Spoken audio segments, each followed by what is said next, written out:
विन्यासपद कथाएं YouTube channel पर मैं धनंजय जैन आप सभी का हार्दिक अभिवादन करता हूं। छोटी सी कहानी डीजे की जुबानी। दोस्तों, एक पंडित जी थे और उनका यह नित्य नियम था, घर में जो भी चीज पहले बनती थाली में सजाकर घर के नजदीकी एक बहुत सुंदर मंदिर था ठाकुर जी का, और वे पहले ठाकुर जी को भोग चढ़ाते थे और फिर प्रसाद रूप में सभी घर के लोग खाते थे। ये बात पंडिताइन को कुछ हजम नहीं होती थी। अरे इतनी अच्छी अच्छी स्वादिष्ट चीज बनाती हूं, पहले मेरे को चखने के बजाय सीधा भगवान को ले जाते, ठाकुर जी को ले जाते। अरे वो पत्थर की मूर्ति भला क्या खाएगी। आए दिन इस बात के ऊपर पंडित जी और पंडिताइन में हमेशा झगड़ा होता था। एक दिन पंडिताइन ने बेसन के लड्डू बनाए और किचन के अंदर पंडिताइन सोचने लगी कि आज पहले मैं चख के देख लेती हूं लड्डू कैसे बने हैं। वो जैसे ही लड्डू अपने मुंह की तरफ ले जाने वाली थी, इतने में पंडित जी किचन में पहुंच गए। अब पंडित जी ने कहा, नहीं, ऐसा बिल्कुल नहीं हो सकता, पहले भोग तो ठाकुर जी को चढ़ेगा।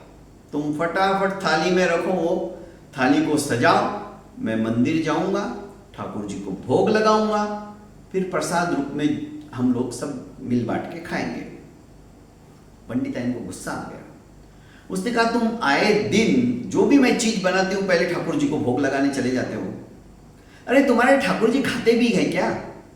आज जब तक ठाकुर जी खाते नहीं हैं तब तक घर पे वापस मत आना, मैं भी देखती हूं।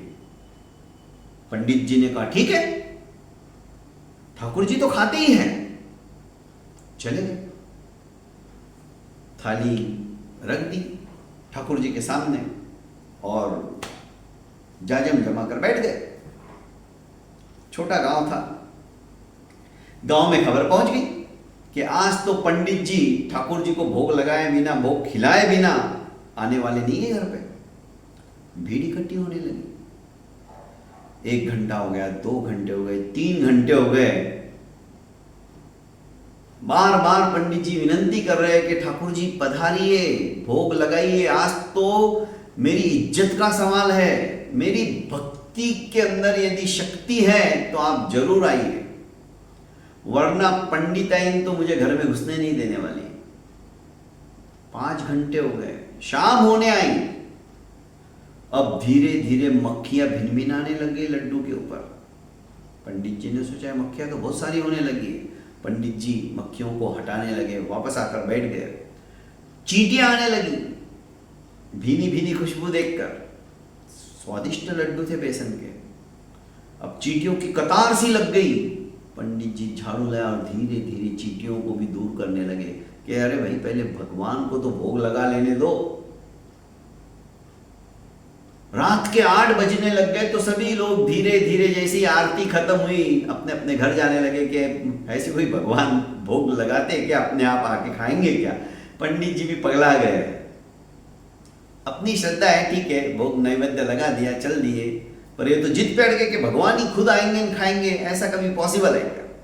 लोग तरह तरह की बातें करते हुए निकल गए। अब रात के 9 बजने आए, मंदिर के पट बंद होने का समय हो गया था। पंडित जी ने आओ देखा ना ताओ,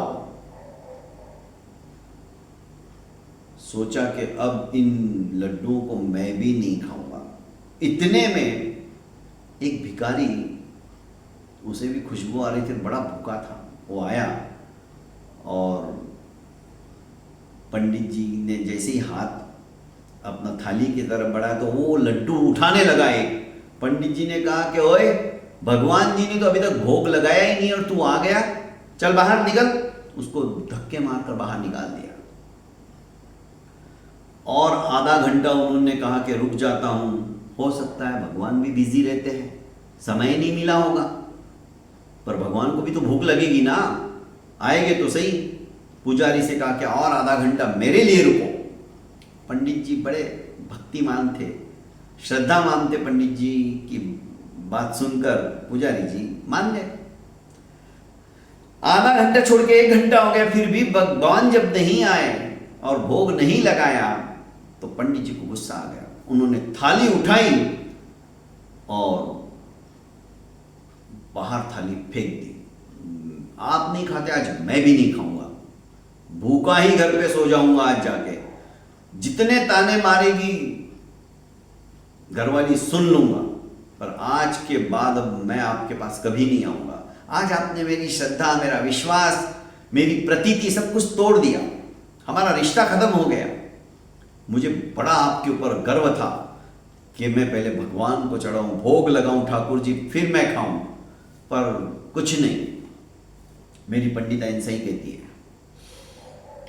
घर पे आया, पंडिताइन तो राशन पानी लेके चढ़ गई। आ गए ना खाली डुगडुगी बजाते हुए। खा लिए क्या ठाकुर जी ने? अरे मैं पहले ही कहती थी, मैं खा लेती पहले तो क्या हो जाता। शबरी ने भी तो पहले चखे थे, बाद में भगवान को खिलाए ना। आप इतने पढ़े लिखे और विद्वान पंडित होते हुए भी भूल जाते हो। पर ये क्या बोलता, गुस्सा तो इसे बहुत आ रहा था, पर हार चुका था। चुपचाप बिना खाए सो गया। पंडिताइन भी सो गई। आधी रात को भगवान ठाकुर जी सपने में आए और कहने लगे, बड़ी देर कर दी तूने खिलाने में। अरे फ्रेश लड्डू थे, उन लड्डुओं को खाने के लिए कभी मैं मक्खी का रूप लेके आया, कभी मैं चींटी का रूप लेके आया, कभी मैं भिखारी बन के आया कि भाई चलो एक तो भी खा लूं, पर तूने नहीं खिलाया, मुझे धक्के मार के निकाल दिया और आखिर तूने लड्डू फेंक दिए। अभी वो मिट्टी में मिले, पर भूख तो मुझे लगी थी। पहुंच पाँच के मैंने खाए, बड़े स्वादिष्ट थे पर लड्डू, मजा आया। पर तूने ऐसा क्यों किया?